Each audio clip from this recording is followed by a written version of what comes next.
Stay there, Bob. Okay, folks.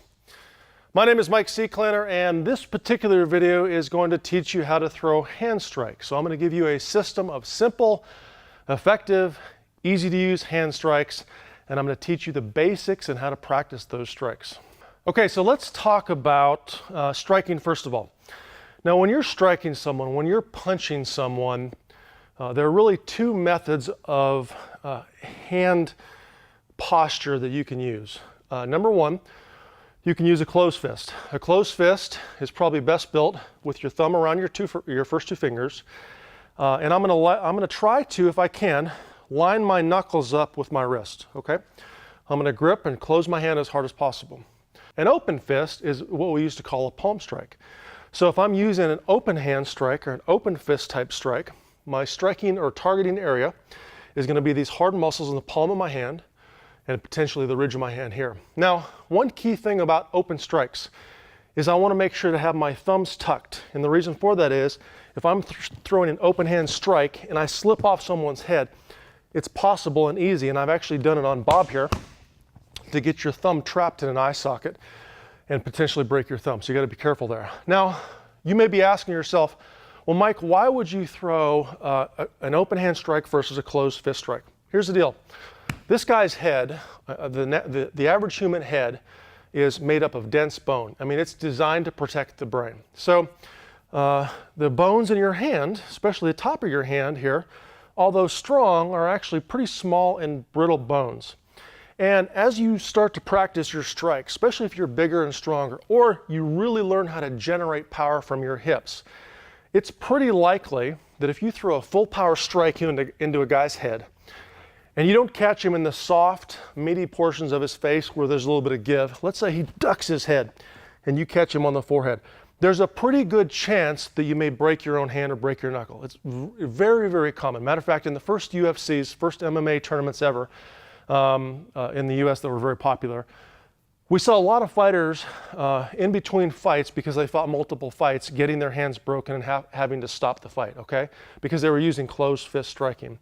An open hand, okay, is a situation where if I use an open hand, I can strike to a very, very hard target. I mean, you could go out to a post and throw a pretty hard open hand strike to it, and you're not going to break your hand and or your wrist as long as you keep it tight. So my rule is, if I'm striking a hard target, I'm going to use a softer weapon. If I'm striking a softer target, I'm going to use a hard weapon. So when I'm targeting the body, I'm targeting with my first two knuckles on my fists. If I'm targeting the face, I'm going to be shooting or striking with open hand strikes. Okay, so hard weapon, soft target, hard target, soft weapon. Okay, so number two, generating power. If I want to throw a strike, and I weigh 220 some pounds, I'm pretty strong. But if I just use my arm strength alone, I'll never generate enough power to have any disruption on this guy.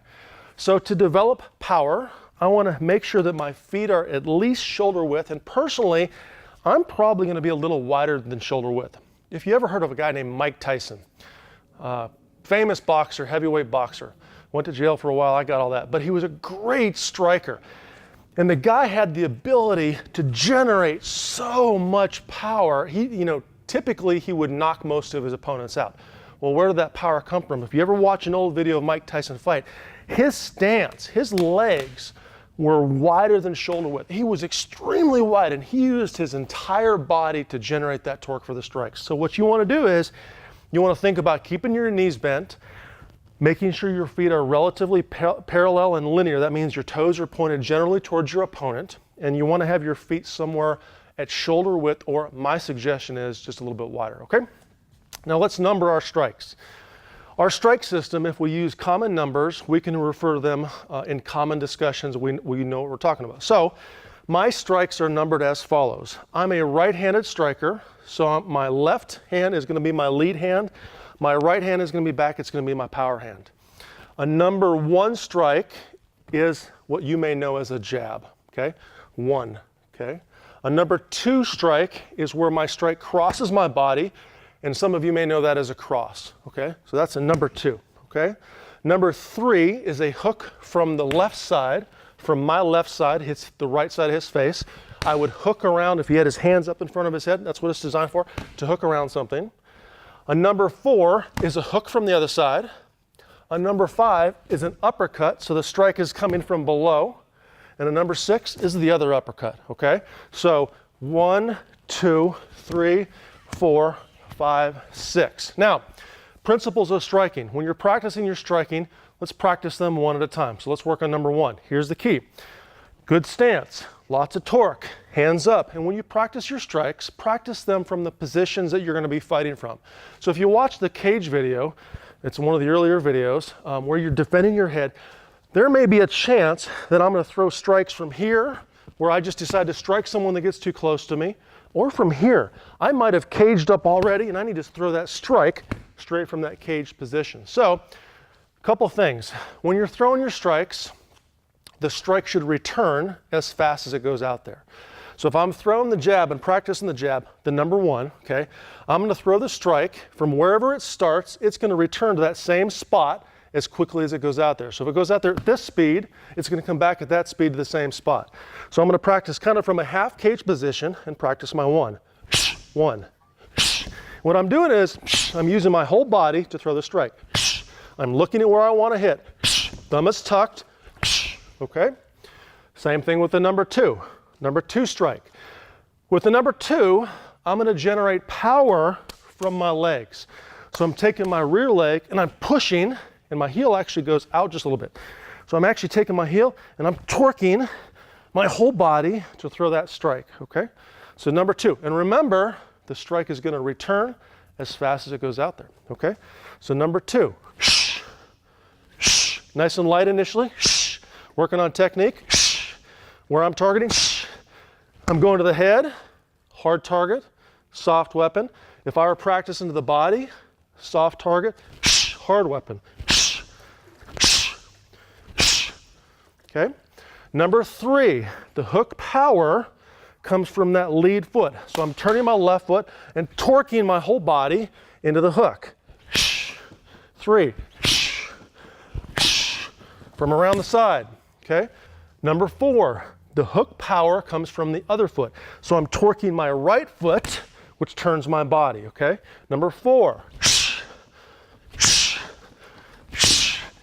Number 4 to the body.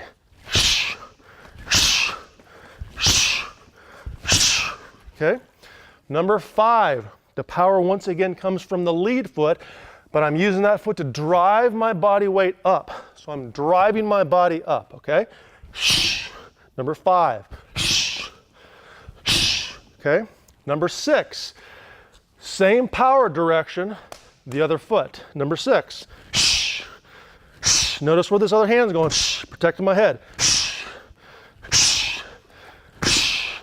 Just keep in mind that these 5s and 6s are really great strikes to throw a hook off of, because what we're doing is we're loading that chin up and getting that head up, ready for a boom, a hook strike, okay?